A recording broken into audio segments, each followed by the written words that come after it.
Let me just record this from here.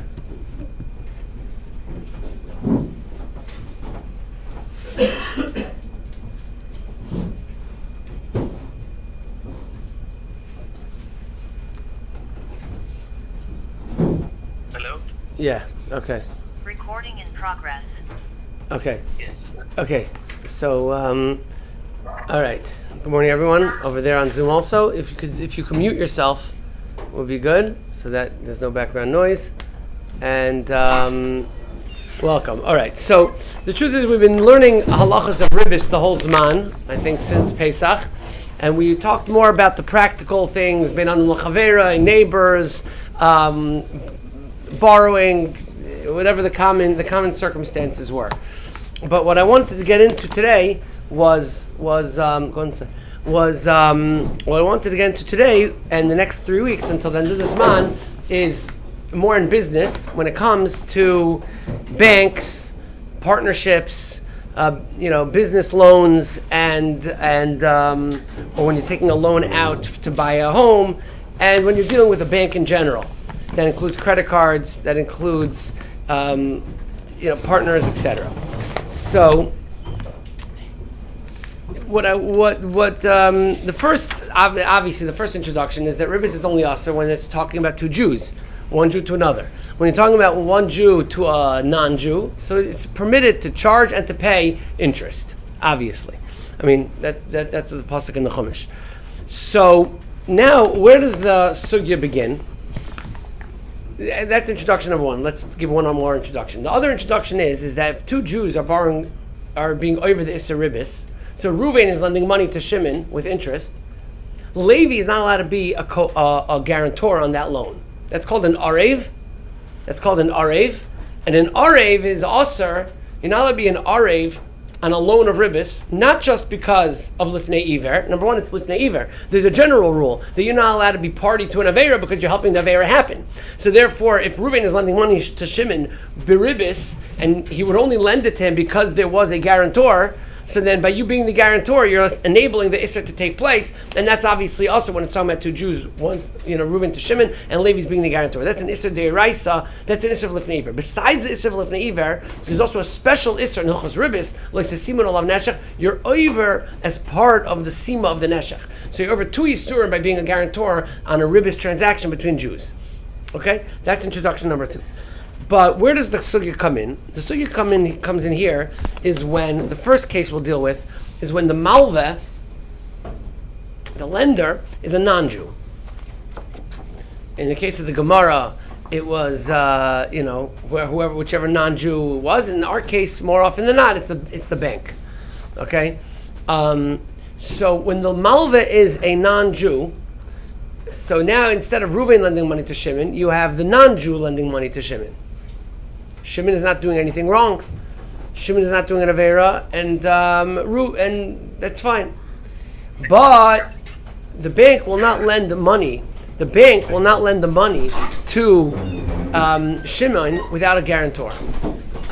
And therefore, the only way that the bank can lend money to Shimon is if he has someone guaranteeing the loan, because Shimon himself doesn't have enough credit. And therefore, he needs a guarantor. The bank needs to be secured in the loan, and therefore they have a guarantor. So is there a problem of doing this? So remember, we said that the whole problem was Levi cannot be a guarantor to the loan between Reuven and Shimon because there's lifnei iver. He's helping an avera take place. But here there is no avera happening because the bank is permitted to lend the money to Shimon with interest, and Shimon is allowed to borrow. So there's no isur. So there's no lifnei iver here. What's the problem? So the problem is that there's a Gemara, okay?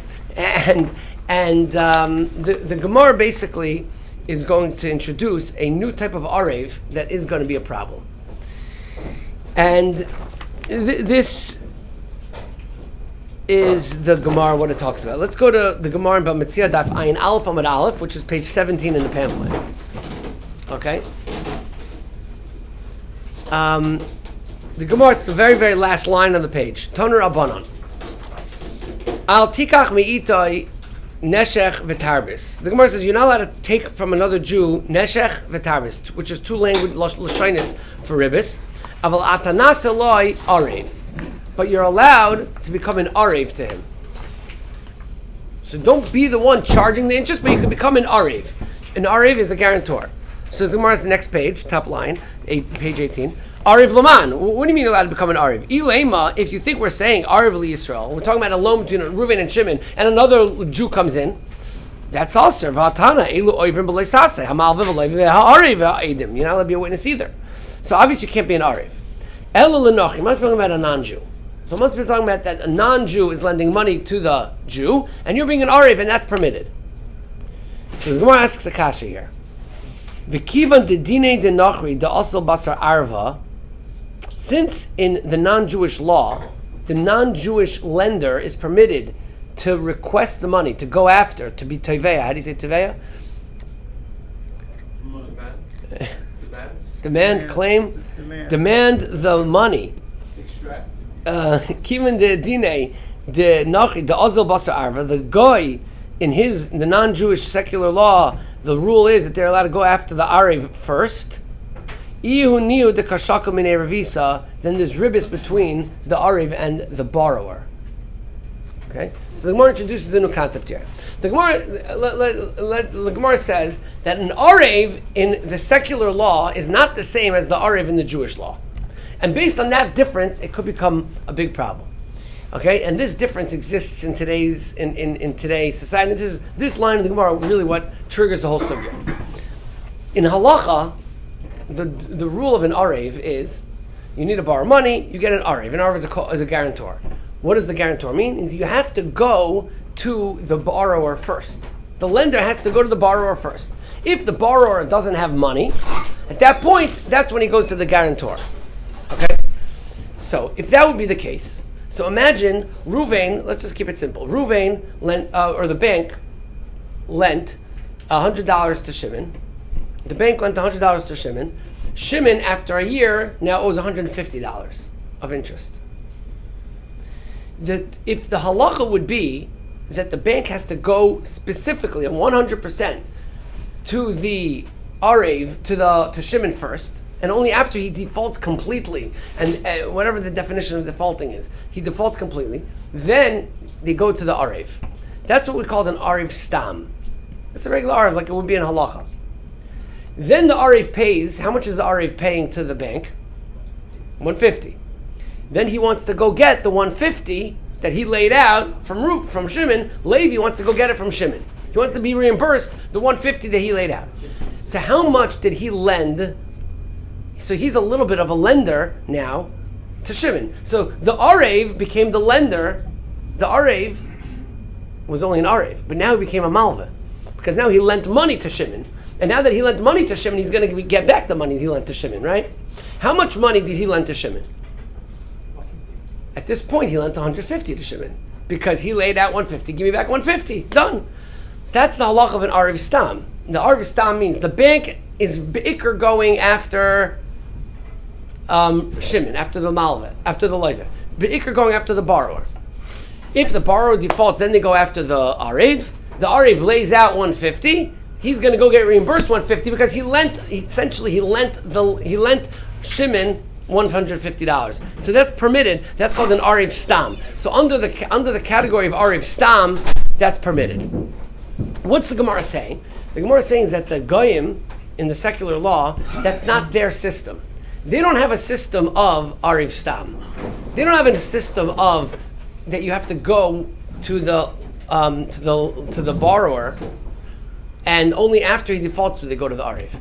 They want to reserve the right to go after the arev. They want to reserve the right to go after the arev regardless of whether the lender has money or not. Borrow. But before they even go to the borrower. Right. Well, I'm just leaving it blank for right now. They have the right to go to the arev before they go to the borrower. So that's how they set up their system. They can go to the arev before they can go to the borrower. Okay? That's the halacha of the arev. Now, there's a machlokes in Rashi and the Rashba. Exactly what is the nature of their type of arvos? The Rashba says, and I don't really understand why this would be the case, but the Rashba says that in that society, the way it would work is, and that's what the word is referring to, is when it was called an Arev Shluf Dut. Shluf Dut means the Arev takes the place of the Loive. That means that the bank, the guy, didn't care at all about the Loive. They didn't even look at the Loive. I'm not bothering with your credit. Bring me an Arev. And our whole entire, why? Because usually the guy borrowing money can't pay back. If he could pay, if he had enough money to pay now, so he wouldn't be borrowing it. So they don't want to deal with the borrower. They say specifically, we're going only after the Arev. Bring us a good Arev, and we'll lend money. And essentially, in that logic, the loan is 100% taking place between the bank and the Arev. They don't really care about the loiva. That's what the Rashba says. So the Rashba says, therefore, what happened in our case? The bank really lent the Arev $100, and the Arev went ahead and lent Shimon the $100. Now, because the Arev doesn't need it, so he's letting Shimon use the $100. The bank is charging him at the end of 6 months $150. He's now charging Shimon $150. So now what happened is that because the Arvus was set up in a way that the bank has only a claim really on the Arev, so Memela, it's like they lent the money to the Arev and the Arev lent it to the borrower. So Memela, the bank lent. So basically, what happened was the bank lent the Arev 100 for 150, and the Arev lent the borrower Shimon 100 for 150. So when he gets reimbursed 150, he's getting reimbursed ribis, which according to the Shach and the Taz and most Shitas is ribis ktsutza. It's not ribis deiraisa in that case. James would usually go after an Arev first. Well, that's what I'm saying. So this is in the ancient Babylonian. This is in the Gemara's Arev. This is the Rashba saying. This is the Gemara's Arev, according to the Rashba. So according to the Rashba, the Gemara's Arev is the only time that the Gemara is saying it's aser. You're saying a scenario like ours is more closer to Arev Stam.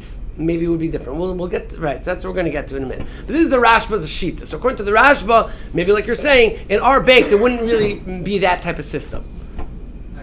Regarding the Arev, isn't it like assumed that if borrower defaults, they'll have to deal with the Arev, and maybe there's no issue of ribis, because the whole point of the Arev is that it's guaranteed the loan. So in the event that Shimon defaults, there's going to be a situation where he's going to have to pay that extra $50. In the Arev Stam scenario? Yeah, doesn't that make it in a way where it could happen, and or else we wouldn't have an Arev, a guarantor. Right. So, in other words, if Shimon defaults to the bank, the Arev. Yeah, but that's happening afterwards. So since that's happening afterwards, it's okay. When that happens, the loan's already at value. Right. By the time in the Arev Stam case, by the time he defaults, he already owes $150. So it's like the Arev is lending him the amount he owes now. Now, if he keeps on accruing afterwards, maybe it's a separate story. But the first payment will be okay in the Arev Stam scenario. But we're talking about the case of the Arev of the Goyim in the times of the Gemara was an Arev Shlufdutz that the entire claim was on the Arev. However, that's like you're saying is the Rashba, and that wouldn't necessarily be our case. Rashi says not like that. Rashi says that the difference between, and we'll see, that the Shulchan Aruch paskins, since it's a machlokes Rashi and the Rashba, the Shulchan Aruch paskins to be machmer according to Rashi. Okay, and what we have to pay attention to is our bank scenarios similar to Rashi.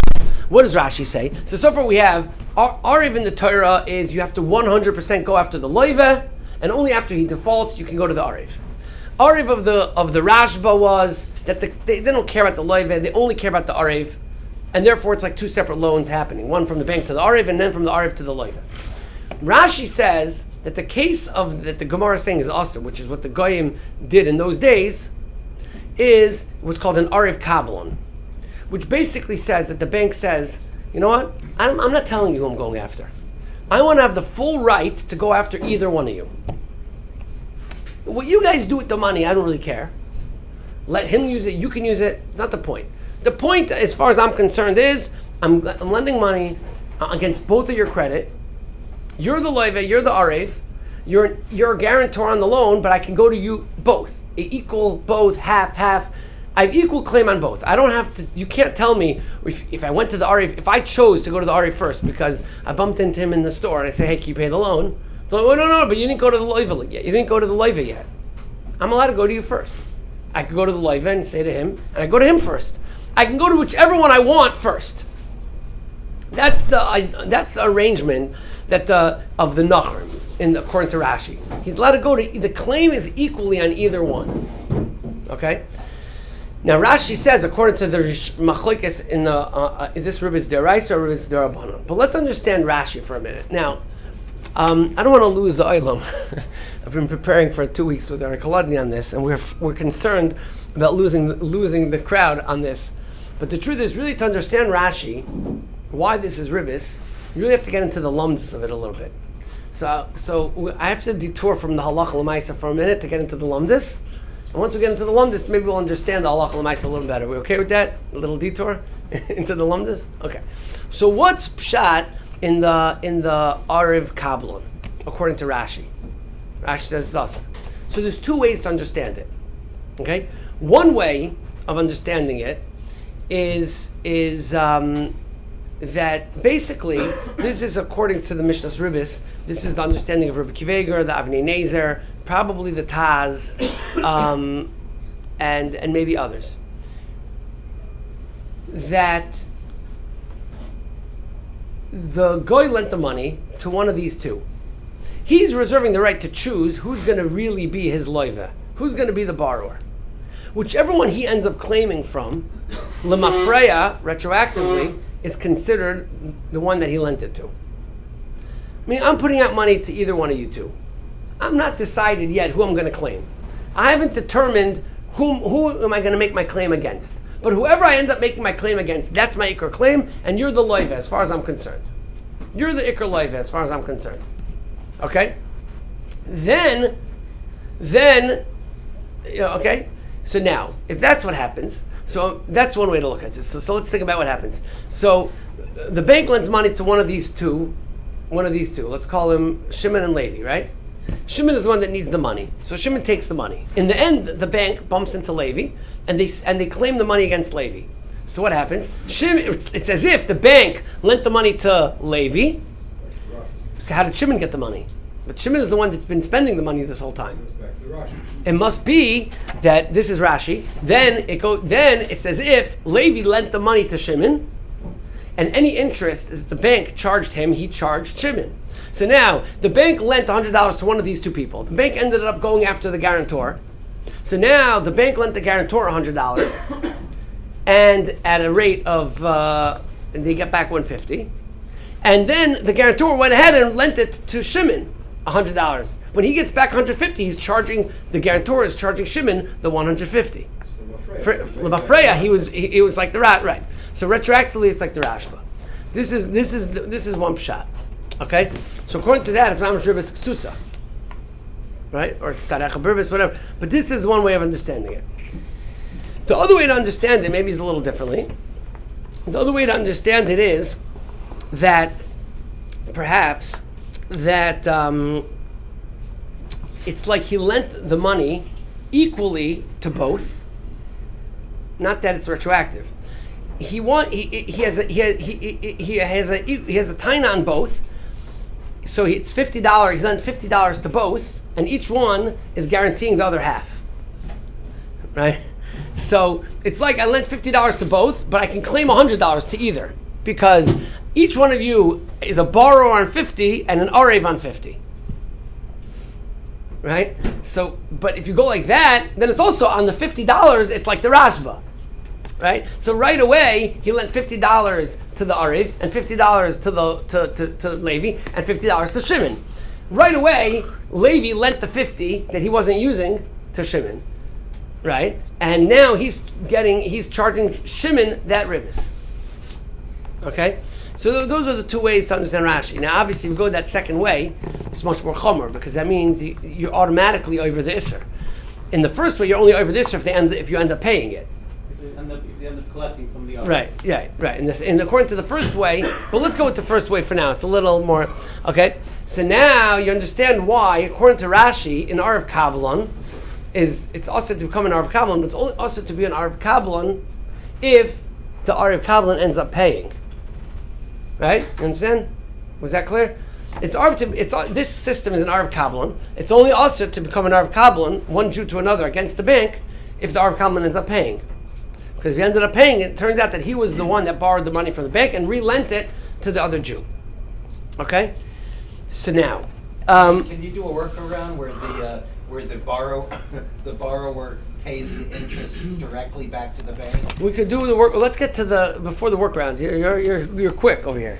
You already got the whole thing, and now you're already trying to get out of it. Let's first get to why it's a problem, and then we'll figure out how to get out of the problem. You already have our system. Right? We always set up the problem and try to set up the solution. But we got to analyze the problem first. Why you assume that the bank, when select the possible borrower, is both?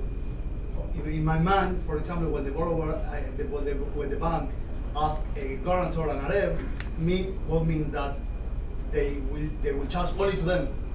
Okay. So you were saying that our bank is not like the Rashba's case. But what about it like Rashi? Can you see where it's similar to Rashi? That's the question. Rashi is that they have an equal claim against both, right? So you would still say, well, they're really going to go after the loiva first, right? Now, what's the definition of going after an halacha that you have to go after the loiva first?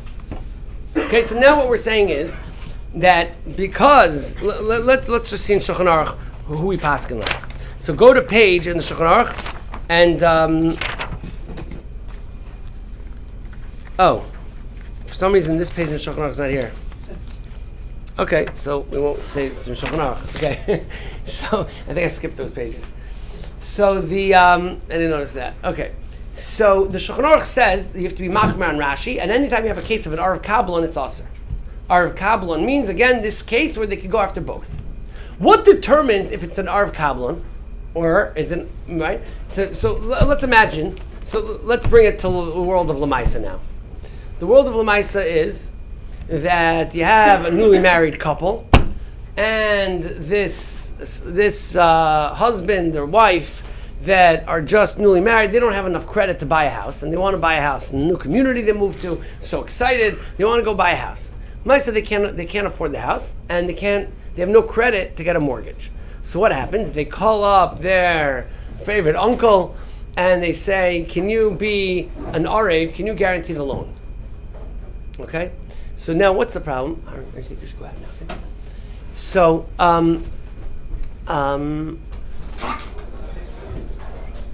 so what happens? So the bank sets up a system that you're going to be a guarantor, that the uncle is going to be the guarantor. So we're going to have, let's call the husband is Shimon and the uncle is Levi, like in our case, Shimon and Levi. So now the bank is set up that they're going to go after Shimon first, and after Shimon, they're going to go and claim, if Shimon defaults, they're going to go pay Levi. But the Shach says, what does it mean that Shimon defaulted? Because in our system, usually what happens is they send one notice to Shimon, they send another notice to Shimon. Maybe by the third notice, they're going to already go after the guarantor. Right? Is that considered that they're completely waiting for Shimon to default before they go to Levi? The Shach says that the only way it's considered that an Arav Stam is if they actually take Shimon to court and they try to do everything, all the assets, try to get all the assets of Shimon. Shimon literally can't pay anymore. And once they're finished, they have no assets to deal with from Shimon, to go ahead and claim the money from Levi. That's not the case in our case. In our case, 1, 2, 3, they're finished, they're sick and tired of getting ignored by the mail, they're going to go on and go claim the money from Levi. So because they're not going to go and take Shimon to court, they're not going to go and take all of his assets, they're just not going to bother with all that. They'd rather just try the guarantor. So Mamela, the Shach says that's called an Arav Kabbalon, not an Arav Stam. It's called an Arav Kabbalon. That's considered that they have an equal claim to Levi and to Shimon. It means basically they could choose who they want to go to. Now, yeah, they're going to send the notice to Shimon first, but they reserve the right to basically, after sending a couple notices, to go to Levi. So Mamela, it's considered that they have an equal claim against Shimon and Levi in halacha. So what happens? So now you're an Arav Kabbalon. We already said, according to Rashi, an Arav Kabbalon is a problem. So now, but we also said that according to Rashi, according to Rabbi Akiva Eiger and the Rav Nezer, as long as Shimon pays, there's no problem. So now, Shimon's paying. So it's $1,000 a month. Of the $1,000 a month, $999 is interest, $1 is principal. Okay, whatever. So he's paying $1,000 a month, and Lemaisa, so let's call it, he's paying $1,000 a month. Let's call it, it's $500 interest, $500 principal. Okay? 1 month he can't pay, and Levi has to pay. So the bank goes to Levi, and Levi gives $1,000. What happened at that moment that Levi gave $1,000? According to Rabbi Akiva Eiger, Rashi, what happened is that if Levi gives $1,000, it's considered that the bank lent Levi that $500. Then Levi went ahead and lent that $500 to Shimon, and he's charging Shimon the $500 interest that the bank charged him. So now he did ribis k'tutza. So instead It's just not him. it's on the payment. So now Levi cannot get reimbursed from Shimon the full 1,000. He can only get reimbursed from Shimon the 500, or the $1 in the case of if it's only $1 of principal and $999 of ribis, you can only get reimbursed the principal. Okay, so this is a major problem. What if they agree on that? What did they agree to? They agree. Levi agrees that he'll give the extra $500 and he won't claim it to Shimon. You're saying what? Okay, you already haven't. The first step is to realize that this is a problem, right? The first step is to realize that this is a problem. So if this is a problem, so now every loan nowadays requires. Many loans require a guarantor. So most times it's going to be a pretty big issue, because a guarantor means an Arv Kablan, and if a guarantor means an Arv Kablan, so now it's if he ends up paying, it's like he did this. It's like he did this Arv Kablan. He ended up paying the ribis. In these days, with your Arv, the bank is first going after the asset. They can't recover money from the asset. Okay. Then they'll go after the Okay. thing. So question. So Mr. Fatman is asking Gavaldik a question, which is mechaven to the Shach. The Shach has a yisoid called a mashkoin toiv. A mashkoin toiv, a good mashkin. What's the case of mashkoin toiv? The case of mashkoin toiv is when the guy lends money to the loiveh, and he wants two things from the loiveh. He wants an arev, that he can claim the money from arev. He also wants a mashkoin, a collateral. And the collateral belongs 100% to the borrower. Right? So what you want to claim is that the claim is really on the asset. And since the claim is on the asset, so Mamela, the Arev is really, even if they can go after the Arev, really the rotten is to go after the asset. Okay. So that's a sugya of mashkin toiv. So now I'll read you what he says here. Yisrael shalava me'akam oimi bank beribis v'yesh l'loiv mashkin toiv ba'ofen she'ikr samchus ha'alk akmal mashkin. So some say it's mutter. Some say it's mutter. Now, I'm not a lawyer. Who wants to tell me? Would the bank rather the guarantor pay, or would they rather foreclose on the house? So the guarantor Lenders pay. like to lend, they don't like to own real estate. Correct. Banks don't want to foreclose on the houses, especially nowadays. Accurate? Well, it depends how much the house is worth and how much the lender and what kind I'd rather of. get There the- are a lot of lenders out there who make loans with DAFCA to get the properties. But not the standard bank. Not a Not a standard standard bank. bank. Now, a standard bank is Standard not bank does not interested. want to A standard bank does not want to foreclose. Okay, so standard, maybe in commercial it's different, but in standard residential, the bank does not want to own the real estate, and therefore, even though they have a claim on it, it's hard to argue that you have the status of mashkoin toiv. Even though the mashkin is actually worth the value, and they could take it. The mashkoin, they could take it, but they have to want to take It's it. a It very has nice to. claim that they don't want to own real estate.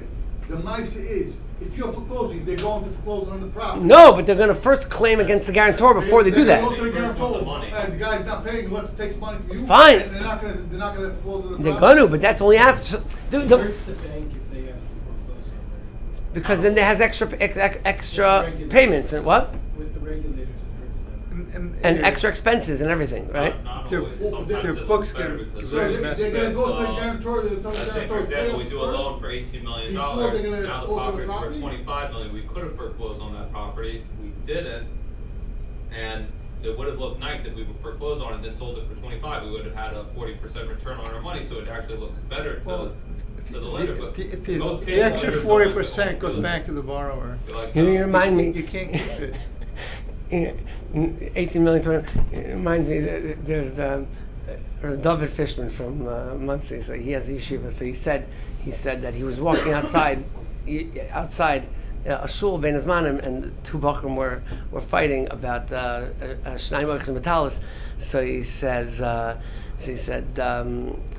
Miktzah. So he said, this one says, you owe me 10 million. No, you owe me 5 million. The argument, he says, Reuven says 10 million. Shimon says 5 million. So he says, I know when I was growing up, Reuven and Shimon were arguing over $100. Now they're arguing over 10 million. But the point is that the guy is an Ariv Kablan. The lumdus is you want to go and say, no, you don't have equal responsibility on the loan because the bank is going to rather go after the loive 100%. Why are they going after the loive? Because they're going after the asset. You have to verify that really the ratzon of the bank is to really go after the house, the asset, before they go after the guarantor. How's the contract set up? Is it nice and set up that when the guy guarantees you? I would assume they're going to first send statements to the guarantor before they try to the guy's gonna foreclose. say, First get the property. No, I don't think so. I think they're going to first go after the Arev. I don't think so. I think that they're going to first go after the Arev before they go after the asset. They set up the contract. We're first going to go after the guy, and then we're Probably. Yeah. Yeah, probably. What do you mean go after? Ask for the money or sue? Sue. What about suing?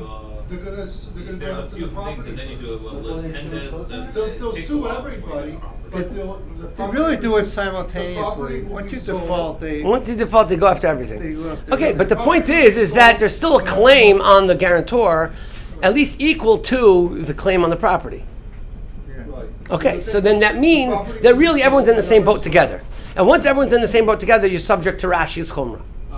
And once you're subject to Rashi's Chumrah, you're not allowed to go into the deal. Now you're telling me, well, the whole understanding was that there's some cases where you really just need a guarantor, but the guarantor and the borrower know that the guarantor is never going to have to pay. Like, for example, let's say you have someone that really they have a very good business, but for whatever reason, the business, they can't borrow, they can't show, they can't, whatever it is, they can't figure out why the bank's not going to lend him money based on his business. So the bank is not going to lend him money based on his business. So in that case, where the guy knows, the Ariv knows, so it could be that there is what to be makel that he's never actually going to go according to Rabbi Kiva or according to the Shach. But every single case in the world is you always think you're going to pay it back until you can't pay it back. Right. I mean, it's like No Arav is going to go in. It's like the Mashgiach used to always say. He says, "Lemaisa, you put on a seatbelt, but you don't actually think you're getting into an accident because if you did, you wouldn't get in the car. But Lemaisa, you're going to wear a seatbelt. So it's the same thing. You need an Arev. Yeah, I'm not going to pay, but Nowadays you have this, it's like a Patsy signer, where the guy's worth $250,000 and you pay him a few extra percent just to sign on the loan because the first guarantor isn't worth the loan. But meanwhile, this Patsy signer is signed on 100, even 200 loans. So if you're allowed to pay someone to be an Arev. By the way, yeah, you're allowed to pay someone to be an Arev because that's not real. Okay. So now let's. So this is a problem. So now, if this is a problem, so is there a solution to this problem? Now, by the way, it could be that nowadays I just printed out a little article, but this is just a bad article. But there's a lot of articles about this. That nowadays a lot of loans will use the language that of a cosigner, not a guarantor. Now, if you're doing a cosigner, then a cosigner is for sure worse than a co-borrower or cosigner on the loan. Is definitely has equal achrayas to the loan, And it could be that in that case it's like the other lumdus. It's like they're both borrowing 50% of the money and being an arev on the other 50%, which would mean that you wouldn't be allowed to do it even if you don't have in mind to pay, and it would be also to do it from day one. Because it means that right away you borrowed the 50% of the money and gave it to the other guy and asking him to charge it. Okay, so this is if it's a co-signer situation, it could be as opposed to a guarantor. Co-borrower, co-signer is on the lease, but a co-borrower could be a lot worse than a guarantor, and you don't have the heter of I'll wait to see if I end up paying. Yeah, because you're a co-borrower. Because you're a co-borrower, it means you borrowed from the bank immediately. Now what? Right. What's today? Today they're both right. They're both out there. What? All the 1031s have text in the co-borrowers. Okay, so a co-borrower is a lot more of a problem. So if you need a co-borrower. Yes, if you need a co-borrower situation, then you really need to figure out how are you getting out of this problem. Now, normally, obviously, the problem is the way to get out of most things is heter iska. But I've never written a heter iska on this because I'm not sure. I don't know how to, because normally heter iska is very simple. Heter iska is that you're lending someone money. So we look at we define that the loan is an investment, and the whatever money you wanted to get back as interest will give you back B'teres profit. But over here, when it's only retroactive and we don't really know how much, where's the iska exactly? It's only on the money that you ended up taking, so it's hard to write an iska which is undefined based on what you're going to end up paying later. So it's a little bit complicated. There are, but they didn't know how to do it. But you have to have a special type of contract in this type of heter iska when you're going into the deal. Okay. Now, in the case of the guarantor, okay, not the co-borrower. In the case of the guarantor, so now Shimon is living in the house. He's making his payments. Everything is good, and then all of a sudden, he loses his job. He runs into a bad tekufa, and he can't make the payments. So the bank now wants Levi to pay. So what should he do? Should Levi, if Levi pays, in our case, if Levi pays the $1,000, which is 500 interest, 500 principal, he's not going to be able to be reimbursed $500. Right? He's going to lose out 500. So what should he do? So it's a very simple eitzah. Instead of paying the $1,000 to the bank, what he does is he lends Shimon $1,000 outside the arvus. Separately, I'm going to lend you $1,000 and you pay the bank. And now, I lend you $1,000, you pay the bank. So now I made a new interest-free loan of $1,000, and now Shimon ended up paying the bank that month, and now you can get back the full $1,000. Now, that's the proper way to do it. And if you went to the shiur and you know that this is going to be now, what happens if Levi calls up Shimon? Levi calls up Shimon and says, Levi says, look, you can't make the payment this month. I have to make the payment. I want to lend you the money. So, fine, lend me the money, I'll pay. Yeah, but we don't have time. So can Levi pay the bank directly, but not out his own claim, out to shliach from Shimon? So it's a little bit of a rama saying it's like, so you have to figure out it's a shaila if you could do that properly. If Levi can make the payment to the bank, but he's not paying for himself, he's really paying as a shliach of Shimon. But that's really the right way to do this. Now, one could have argued, I don't remember where we saw that this is mutar or not, that husband and wife buying a house together is a problem because they're both co-borrowers with each other. So maybe the husband's not allowed to lend the wife money with interest. But the poskim seems to say that that's okay because it's really like one rishus. So there's no like husband-wife. It's really, they're both signing on, but they're not signing on as two separate individuals in this case. Parties in the business, that's the problem. Yeah. So shutvim, how much time do we have? Okay, so this is the olive bays. This is really just the olive bays touching the surface of guarantors. Okay, so there's another very, very big issue, which is that let's say that month, just before we get to that, let's say that month before Levi made the payment, he says, you know what? Fine, before I pay, let's make a heter iska. You can't do that either. You cannot do a heter iska after you've given the money. You can only do a heter iska before you've given the money.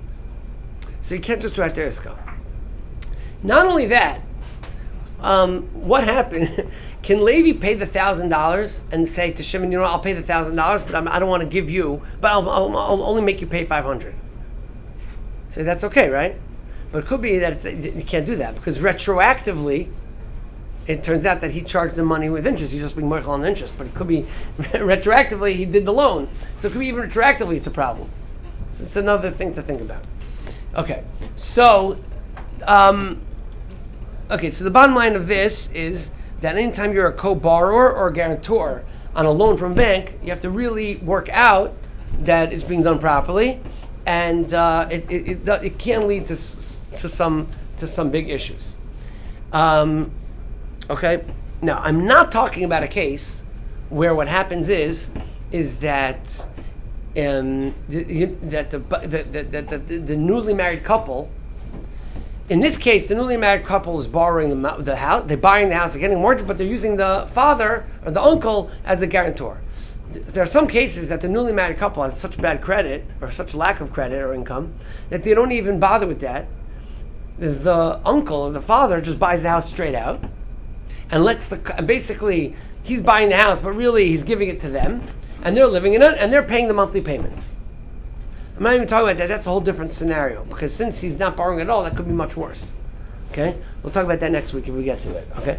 Now, one other common scenario of arvos is a shutvis, is a partnership. And there's a lot to talk about in a shutvis. But let's just introduce the problem, and we'll introduce the problem, and we'll get to the details next week. But basically, the problem with a shutvis is the following. Reuben and Shimon get together and they have a business. So Reuben and Shimon are friends for now, and they start a business together. So they start this business and they want to invest money into the business. So what do? They go and take a loan out from a bank together, and they invest that loan into the business. At the moment that they take out the loan from the bank together, so at that moment, each one is a co-borrower, and that means that each one is borrowing half the money and lending the other guy the other half. And they're both, and at that moment they're being over this ribis. So if the bank sets it up, which I don't think they do, if the bank would set it up that you're co-borrowers and each one of you is only responsible for half. No. What? No such thing. No such thing, right? So that means each one is fully responsible for the whole thing. Okay. So each one is fully responsible for the whole thing, but they're lending half it to the other guy. So if they could borrow it in the name of the business, so that's okay, because now the business is borrowing it, and the business is its own entity. So that a corporate business with shutfim, and they're borrowing it, and the assets of the shutvis are what's the assets of the business are what's being leveraged against. But again, now what comes out of a problem?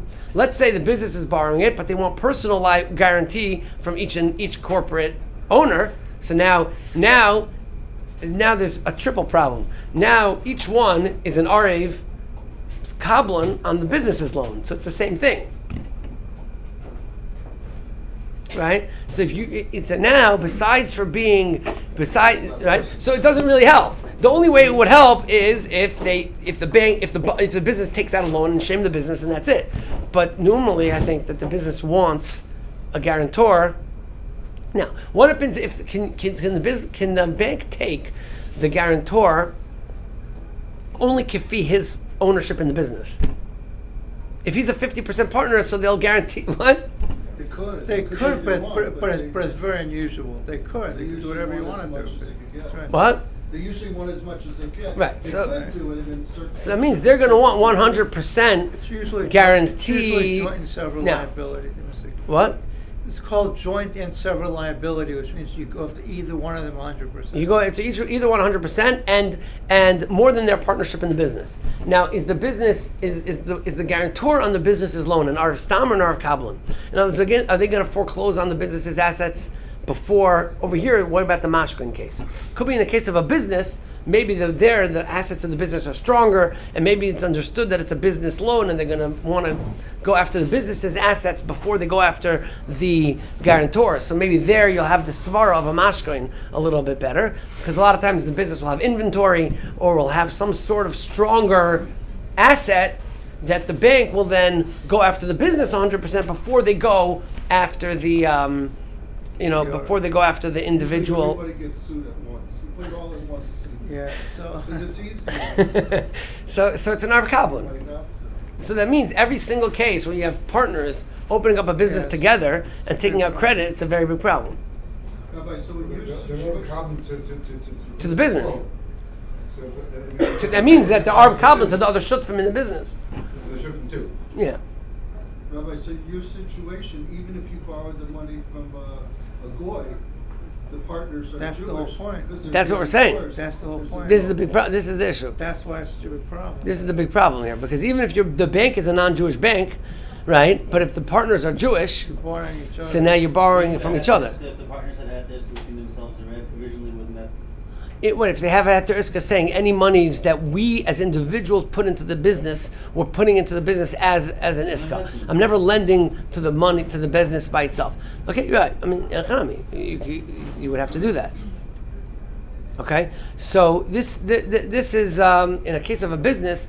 So we have to get more involved in that in the problems that come up with this type of business arrangement. Okay, so I don't know if we created today more problems or more solutions, but Only problems. only so far only problems. Okay, so that means you all have to come back next week. Okay, so we'll try to figure out a little bit more about the sugya mitzvah Shem next week. Okay, shkoyach. Every single deal that we do nowadays, all the Hamish deals, Yeah.